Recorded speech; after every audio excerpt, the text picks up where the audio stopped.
Hey, welcome back, everybody. Clearwater Jazz Holidays, Young Lions Jazz Master Virtual Sessions, Tyler Wertman. How are you? Doing well, Steve. How are you, sir? I'm doing really good, Tyler. Really happy to have you with us. You're going to be doing a topic today called Basic Trombone Fundamentals, Practice Methods, and Helpful Resources. You are back with us. For those of you who have not been in a session with Tyler yet, check them out. Go to our studio resource. He did several of them with Frank Williams, our wonderful longtime education partner, and he did a basic trombone fundamental series to begin with that dealt with long tones and lip slurs, tonguing and articulation, major scale and arpeggios practice, and then he segued into scale pattern practice and alternate positions for trombone, scale mode applications, approaching a transcription, and just recently another great basic session on developing a warm-up regimen. So today we're going to be focused on practice methods and helpful resources, and then coming up in September, the 1st of September to be exact, Tyler's going to be back with us with an approach to improvisation on trombone.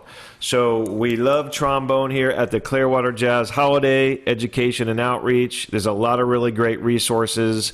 Tyler's a big part of that. Frank Williams is a big part of that. Tomorrow we actually have Wycliffe Gordon joining us on a really great session speaking about trombone, so don't miss that.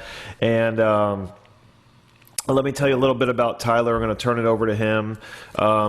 Before I do, I want to thank the Al Downing Tampa Bay Jazz Association for continuing to believe in Clearwater Jazz education and outreach and help to expand the reach of these sessions. And I also want to thank Blue Water Wealth Management at Steward Partners and MarineMax Clearwater, two very important sponsors helping to present the online resources. So after these sessions, you go online and you can see all the recorded sessions at no cost, organized by instrument.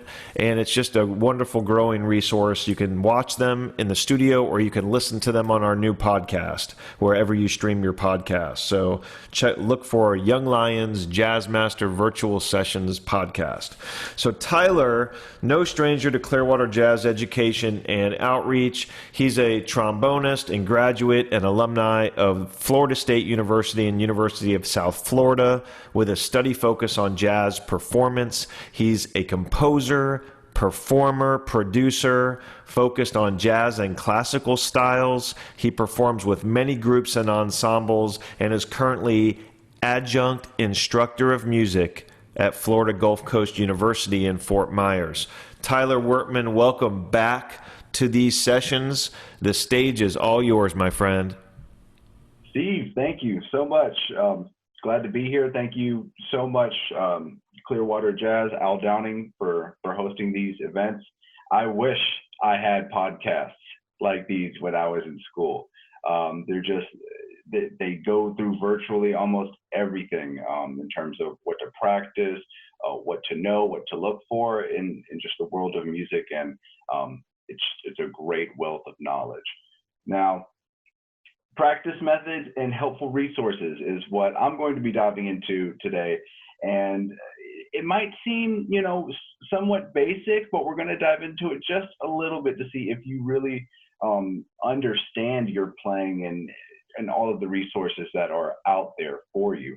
Now, when you hear practice method, I'm sure you might have your own idea of a regimen, a certain course of action to go towards, and that's great, because I cannot stress enough that your practice regimen needs to be your own practice regimen, which means you need to understand your own playing. You need to understand the pros and the cons, okay? By doing this and assessing your playing, you can form, a practice regimen, so to speak, that can cover the negatives of your playing as well as working on your positives. Now, I believe it's very, very, very important to work on both aspects of your playing, things that need work and things that you're already great at. And we can always elevate those things to a higher level. It's important to understand both, okay? Not to just fixate on things that you're doing so well, right? It's easy to get caught up in that stuff and ignore the stuff that needs the work. Or on the other hand, be so caught up on the stuff that needs work, we lose sight of the things that we do well, okay? It is a balance, yin and yang with life. And it's this balance that is very, very healthy and will let you know more about your playing than just, playing the gig, coming back home and rinse and repeat. So, like I said, understanding the pros and cons of your playing is essential. Now, from this is where we can begin to develop our own method, okay? In terms of warming up, which the lesson we had last week went all over. We talked about different tools, exercises that might be beneficial to you or that might hinder you at your stage right now. And it's important to find those exercises that best suit your playing. Same concept here. It's best to understand how do you learn in the best setting. Okay, are you a sight read learner? Do you learn best by hearing the piece first? It's important to find all of these small topics so when you begin your future education, you can go to what it is that you do best, and you can learn that song, that tune, that chart, those changes at a drop of a hat, and you're not wasting your time. Okay. That leads me to my third topic here with your practice method. Push yourself, okay? I cannot count on my hands enough times where players get comfy with their playing. Now, I mean that in terms of what they are practicing and maybe how they are playing. You should never feel as a performer that you're sort of going through the routine. You're sort of, showing up, clocking in, clocking out. If you're doing that, I do not know why you chose to be a performer. Every single chance we are performing, you need to be not only trying to get the best out of your own playing, but maybe even push that envelope, go outside your comfort zone. And that is healthy too, because then you might have that moment where everything works out and you never would have thought it would happen, but it did. Or you learn on the bandstand because you tried something and it might not have worked out and it gives you something to shoot for later. Now, what I'm talking about is about playing, but this applies to the practice room. You need to understand the routines of your own methods, right? Your practice method, and maybe stretch that a little bit. Why not? Why keep on practicing the same things over and over again? Especially if you're not seeing the results that you're wanting to at the time. It's great to have that regimen of things that need to be practiced. That's sort of the maintenance side of things. But then what are you practicing on top of the maintenance stuff, right? It's the same with servicing a car, right? You need your fluids, you need everything in the car to work, right? But if you really want to go out there and drive like a driver, that's when you need to put the time in there. Your car needs to be running though. Does that make sense? So you need to be able to have the facility on your horn to play through the scales, to get through the chords, to hear the sounds. And then when it's time to play, all that stuff is ready to go. You're ready to push yourself now. Okay. Like I said, I make a lot of weird analogies last time, but they work for me. So hopefully they come off the same for you guys. Okay. I really can't stress that enough. As a player, I have students that they'll take a solo and, I'll tell them, work on this, work on this, work on this, and we'll come back the next week and they'll still be in that comfort zone. And I'll say, hey man, that was, you played the changes, great job, but what were you saying? Oh, I don't know.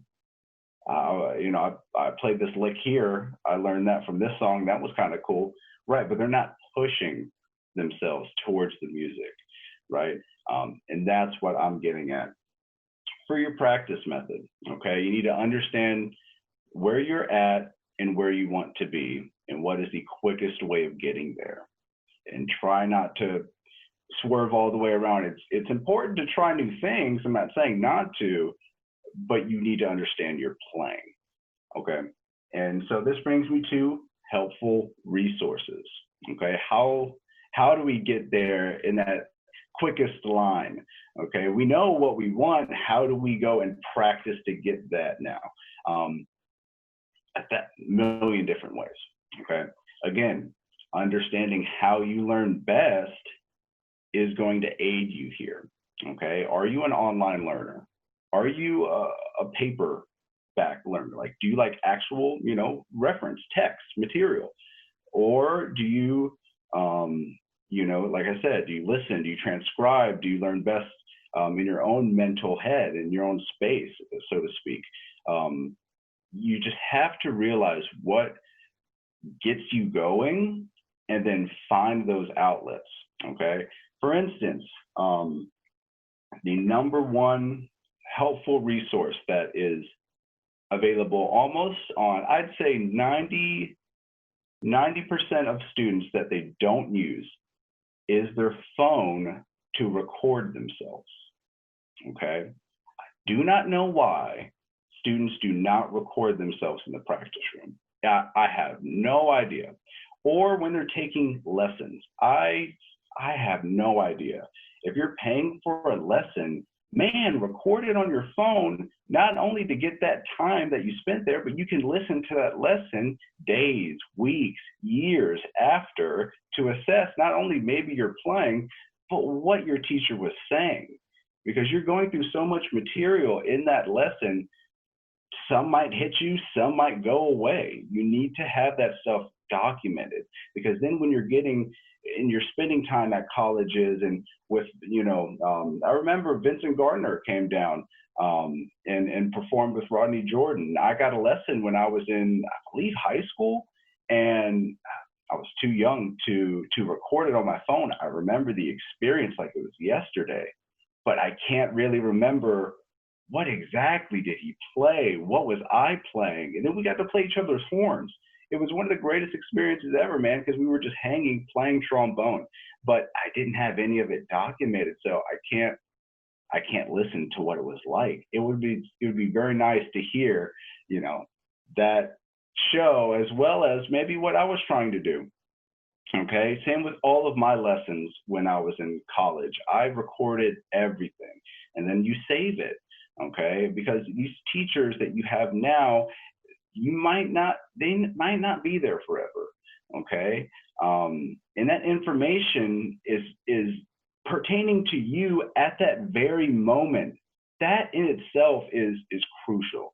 That information is valuable, and you cannot trade that for the world. You need to have it documented somewhere else, because weeks go by, lessons go by. You might get the main gist of everything, but man, if you go back and listen to some of these lessons, you're going to get a tidbit of information that slipped under your ear because you weren't as mature of a listener. Okay.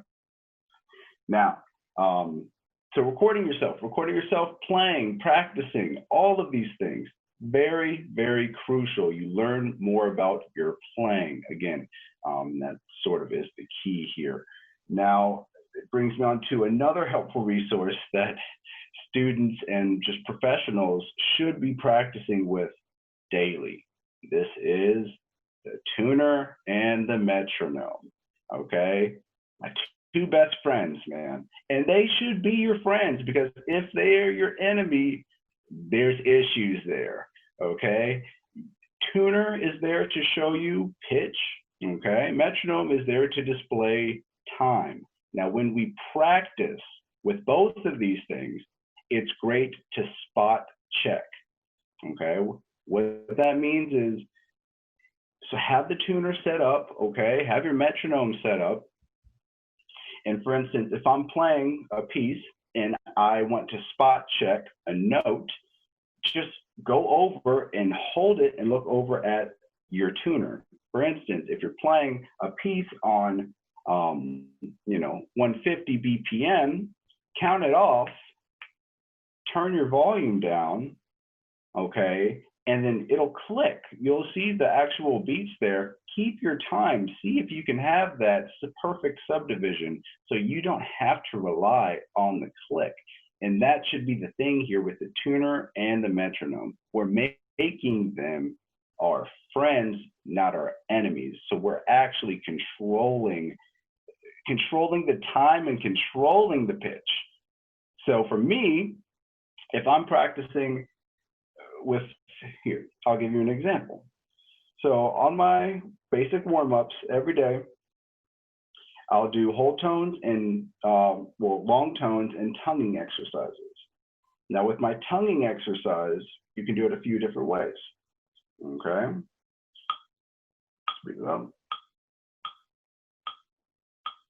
Now I'm going to play 4 quarter notes. Okay. I'm going to play 4 quarter notes in the middle of the beat, all legato.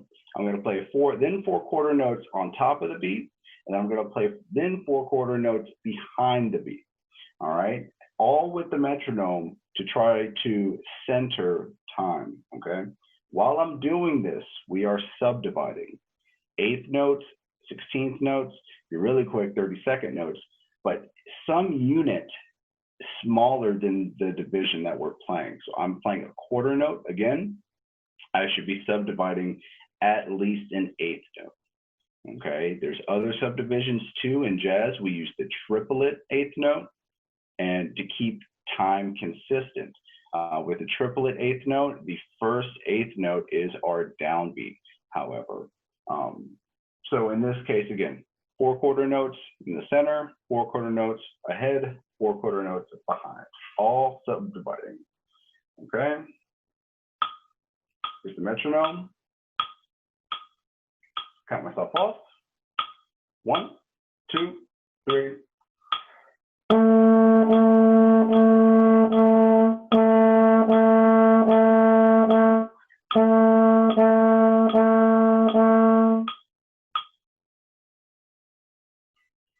Now there's emphasis in the middle of the beat, there's emphasis on top of the beat, and then there's emphasis behind the beat. Now when we're playing, for instance, sight reading in a jazz big band setting, there might be a section where we have to play straight 8ths right on top of the beat to keep it nice and centered. Or when everybody's laying back and playing a very relaxed bluesy line, we might pull the time back a little bit. Okay, in order to practice these approaches, we need to practice them in a basic elementary way. Okay, 4 quarter notes while subdividing in the middle, 4 quarter notes while subdividing on top of the beat, 4 quarter notes while subdividing behind. And again, when I subdivide, it's 1 and 2 and 3 and 4 and, right? And that's 8th notes. 1E ended, 2E ended, 3E ended, 4E ended. That's 16th notes. Okay, so any unit of subdivision that's smaller than what we're playing is going to help us out here. Now, that brings me to online resources, guys. They are crucial. And the one right here that we're on right now, Clearwater Jazz Holiday, it has a growing resource that is honestly, it's priceless, guys. Being able to find these podcasts, okay, at the click of a button is something that I would have never thought would be available when I was in school. Okay, yes, there was recordings and we had YouTube coming out, right? But man, these are just priceless, guys. All different instruments, all different categories of practice, okay? This is a source that you need to be looking at. And as well, sources like Jamie Aebersold, okay? I'm sure if you're in the world of jazz, you've heard Jamie Aebersold before, okay? Yes, these play-alongs are not humans live with you, but they are living people who did record, okay? And are amazing, amazing musicians. It'll help you learn some of these jazz standards, okay, and help you understand these chord progressions. Jamie Aebersold doesn't just have play-along books either. He has just books with whole whole bunch of scales and arpeggios and just loads of information to get your knowledge of just music more in depth. Okay. Now, for the classical world, there is IMSLP, okay, the International Music Score Library Project. This is a great website, okay? They have thousands and thousands and thousands of literature here at the click of a button for you to download and print off. Solos, duets, quartets, brass scores, you know, you name it, they have it. If you're learning a solo, they have the scores right there. And it's free, okay? There are some publications that make you pay for their services, but IMSLP is one of the largest and well-known in terms of aiding musicians with the music. Now, again, okay, we talked about a lot, but just sort of backtracking here. These online sources, guys, they are absolutely crucial to you as a student to the music, okay? For me, I graduated from USF in 2018 with my master's degree in jazz, but that doesn't mean I'm not a student to the music. To this day, this second, I'm a student to the music, and that's great. I'm open to learn just as much, if not more so, than I was when I was in school, because I want to learn more. I know that there's more out there that I don't know, and that's cool. That's okay. And these sources help me sort of fill in the areas that I'm looking for. In all settings, we have jazz, like I said, but there's classical outlets as well. Again, practicing with your tuner, your metronome, okay, making sure that your practice is as focused as it can be, okay? Are you on top of the time? Are you on top of the pitch? It's these things that in the professional world, they need to be afterthoughts. You need to have the control, okay? Again, recording yourself, performance and practicing, as well as your lessons, guys. I just cannot stress that enough. I have friends who are submitting tapes, you know, for different contests, this and that. And they're saying, oh man, well, I had to, you know, scratch a lot of tapes because, you know, I wasn't as comfortable playing in front of the camera as I thought, you know, maybe I was hesitant or a little nervous or a little shaky. And it's these things that if we practice recording ourselves right now, they will not happen because we're used to recording ourselves, playing in front of the camera, listening back. Okay, these things shouldn't be scary, okay, but we need to start practicing them now, okay? I cannot stress that enough. Push yourself, guys. You know, do not be complacent with your playing. Try not to stay in your comfort box, you know, your tool bag. Yeah, we have our box of tools that, you know, that'll go to work on almost everything, but man, throw some craziness in there, you know, have some fun, live, okay? You should be playing, especially in a performance setting, you know, for that day. What I mean by that is we wake up every day feeling a certain way, okay?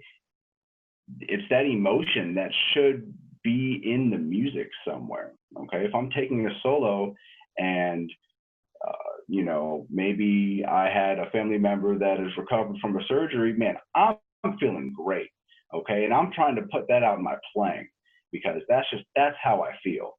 Now, if something else happened and maybe I had you know, lost a family member or something terrible like that, man, that's gonna be in the playing too, I promise.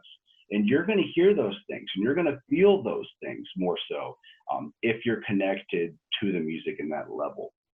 Okay, understanding the pros and cons of your playing to work on these in the future. Again, guys, it lets you know where you're at, you know, and if you have that goal of where you want to be, you can kind of get to point A to point B the quickest by doing this. not just working on what you're doing best or what you need to work on more, but just sort of assessing both and working on both, and realizing it's okay to have, issues in your playing just as well as it's okay to do, certain things great. And it's that balance that we're just trying to achieve here. And that brings me to my first topic here, was developing your own method. Again, guys, just developing your own idea of practice, warm up, and performance method is something that it's going to be very beneficial to you as a player. It's something that not necessarily I can do for you as a teacher, right? I can show you exercises, what to practice to hear this sound, what to practice to play on this chord. But the way, or practicing a scale in thirds might hit you different than practicing a scale up to the 9 and back down. So it's whatever snaps those, those brain connections quickest is what you need to keep in the back of your mind, okay? And again, just having that understanding of those practice methods, and at the same time searching for those helpful resources around you that are there, will help you get from that point A to point B quickest. So Steve, I think that's everything I have. Tyler, another great one, my friend. Yes, sir. Yes, sir. I know it was a lot of information, but these are just, some just points that I think for the students that they need to keep in mind, because a lot of this stuff doesn't really get said in the education field. Yeah, no, I get it, and it's just such great information. And I love that we're building upon this sort of series together. So really looking forward to you being back with us on that for that September 1st session, I believe it was. And for everybody listening out there and participating today, on behalf of Clearwater Jazz Holiday Foundation, thank you so much for following along, taking advantage of these resources. Thank you to our sponsors and supporters for helping to extend the reach and make the difference that we are together. And just be safe out there and keep playing, everybody. We'll see you next time. Thanks again, Tyler. Thank you, Steve. Thank you, guys.